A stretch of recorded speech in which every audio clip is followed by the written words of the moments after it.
grateful believer in Jesus Christ who's been blessed with lots of trials and tribulations in my lifetime to work through. I guess it's kind of a testimony.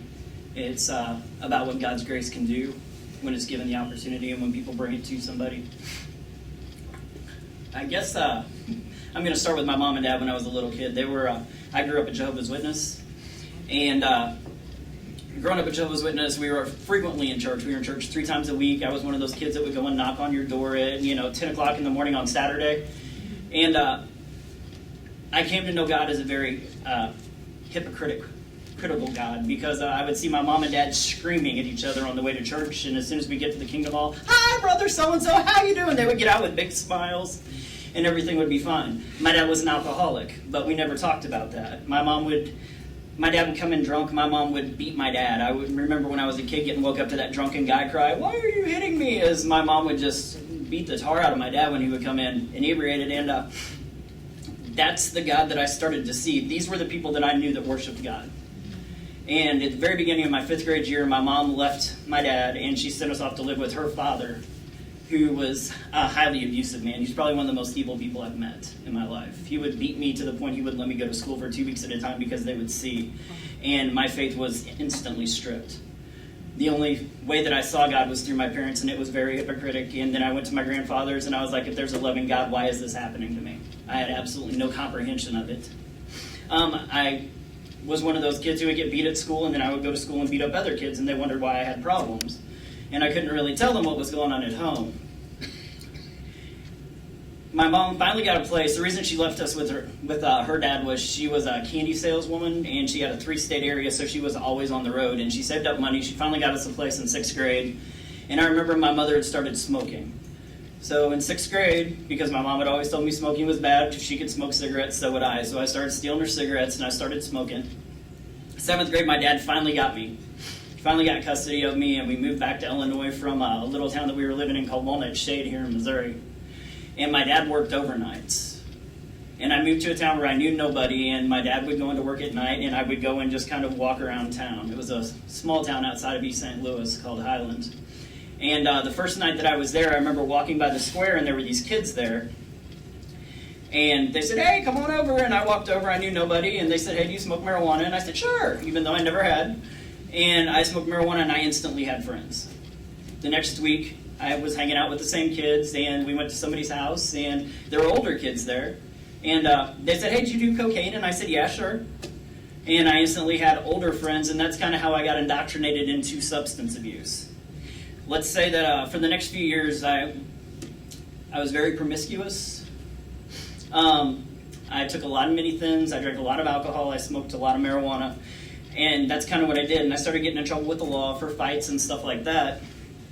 This whole time I'm agnostic. I wouldn't say I'm an atheist. I know there's something out there. But this entire time I have no idea what it is. From what I've seen, the God that I heard about wasn't the God that I knew. My senior year, I finally moved back because I'd gotten into a lot of trouble in Illinois. I finally moved back to Missouri to live with my mother.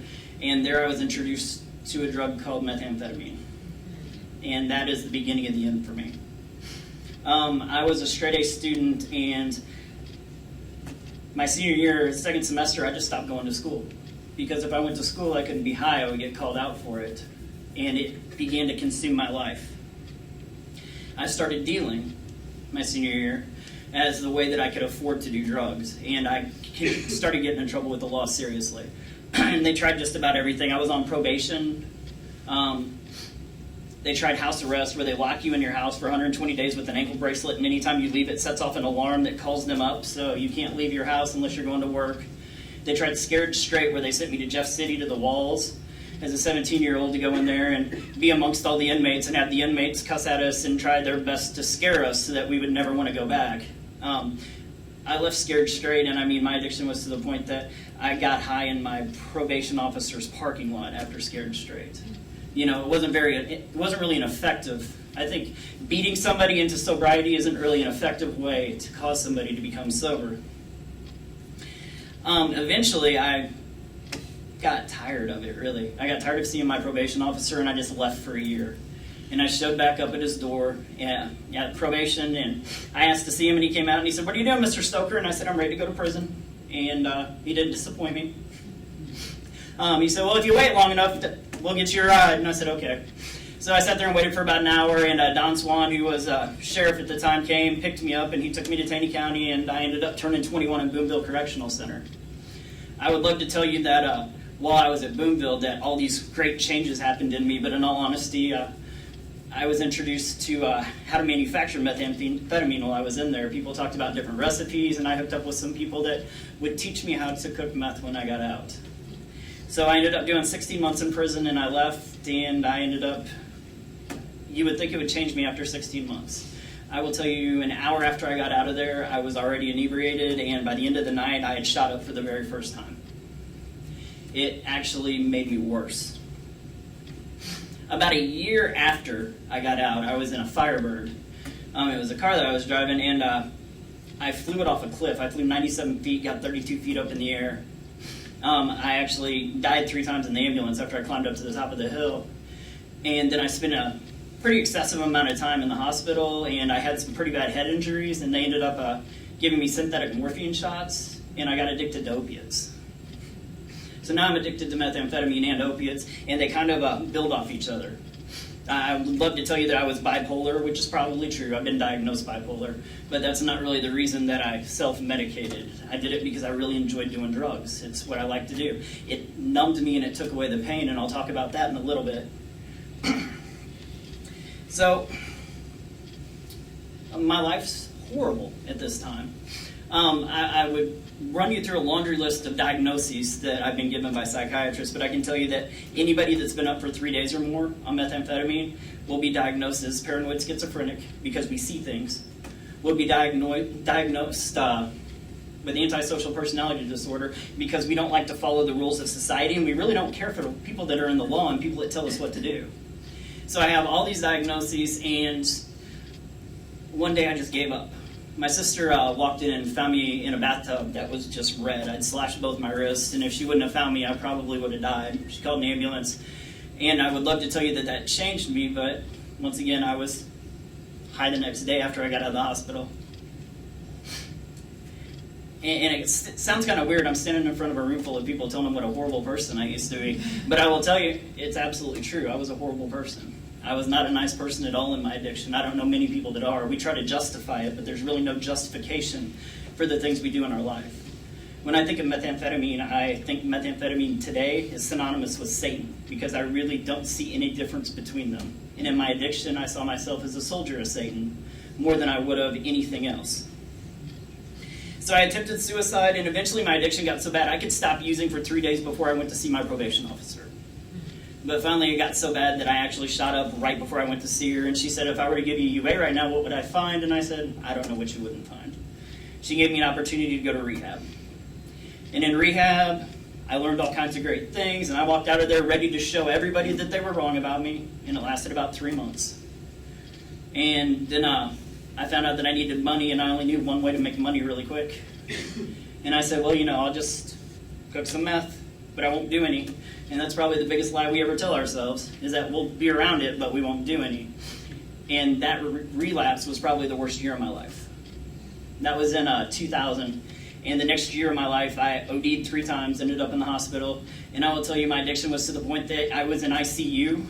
I would get out of ICU, get into a normal room, and have my friends sneak drugs into me while I was still in the hospital so I could continue getting high. Because I didn't feel that I could live without it. So I get out of the hospital, and I continue to live my life this way. It was to the point where I would stay up for 6 days, and I slept on Sunday. I was an agnostic, and I know this is kind of a heathenish thing to say, but my joke was, if God gets a Sabbath day, so do I. So I would sleep on Sunday. I would stay up Monday through Saturday, sleep on Sunday, and I did this for a year. And then I had a drug deal that went south. And one of my friends got shot. I fired shots. And the next day I found out that the kid that I had shot had lived. And I got really upset about it. And I went to my sister, and I was like, I don't really know what to do. My sister at this time was just kind of my enabler, but she was also the only person I knew that didn't do drugs, that didn't drink. She had a job. She was still there for me. I mean, yeah, she enabled me, but she was kind of my lifeline to a sober world. And I said, I want to quit doing this, and I don't know how to do it. And she said, well, I might be able to make it a little bit easier. And I said, how? And she said, I don't ever want to see you again. She said, I can't watch you kill yourself anymore. She said, I just can't do it. and she closed the door. I ended up going to, I was living in Branson at the time, and I ended up getting all my stuff, and I showed up on my mom's porch in Springfield. My mom at this time wouldn't trust me in her house if she wasn't in the same room. And I said, Mom, I have three choices. I can either continue using, and I'm going to overdose and die. I can get busted by the police, and I won't go back to prison. And I had a 20-year backup at the time. I'm like, I'll make them kill me. Or you can give me an opportunity. And she opened her house, and she let me try to get back on my feet. The one positive thing that happened while I was at Boonville was I'd gotten my GED while I was there. And I found out 10 years later that I'd scored high enough on my GED to get some scholarships to go to college. So the next year, I living with roommates out of my mom's house, and I started going to OTC here in Springfield. And not doing drugs, I thought everything was fine. I had a sponsor. I did 90 meetings in 90 days, which is what we talk about, where you go to like 90 Narcotics Anonymous or Alcoholics Anonymous meetings in 90 days, and it worked really well, I thought. And then when I went to college, I was around people who were drinking, and I'd never had a problem with alcohol. I was a drug addict, so I started drinking. And if you flash forward 8 years, I would wake up in the middle of the night with shakes so bad the only thing that would make them go away was having a shot of liquor so that I could go back to bed. Because I never had an alcohol problem until I started drinking alcohol. It's one of those lies that we tell ourselves. You know, in a program they say alcohol is a drug, period, and I was like, yeah, I didn't believe it was true. And before I knew it, it had grabbed me just like everything else because I'm an addictive person. I mean, if I open up a box of Oreos, I will eat the entire box of Oreos. One cookie is too many and 1,000 isn't enough. That's kind of the way my life goes right now, and that's the last addiction I'm probably working on. But that's further on down the line. So I'm going to college. I'm not doing drugs, but I'm still drinking, cussing, sleeping around, smoking cigarettes. All of my, what they call character defects, were active. Everything sinful I could possibly do other than dealing drugs, I was doing. And then my dad committed suicide. It was actually 4 years ago Sunday. My dad committed suicide. He was bipolar, and I think he just got tired of the struggle.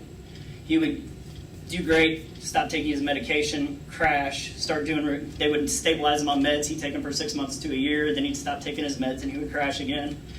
And he committed suicide, and he was kind of my Superman. So it really, really punched me in the gut.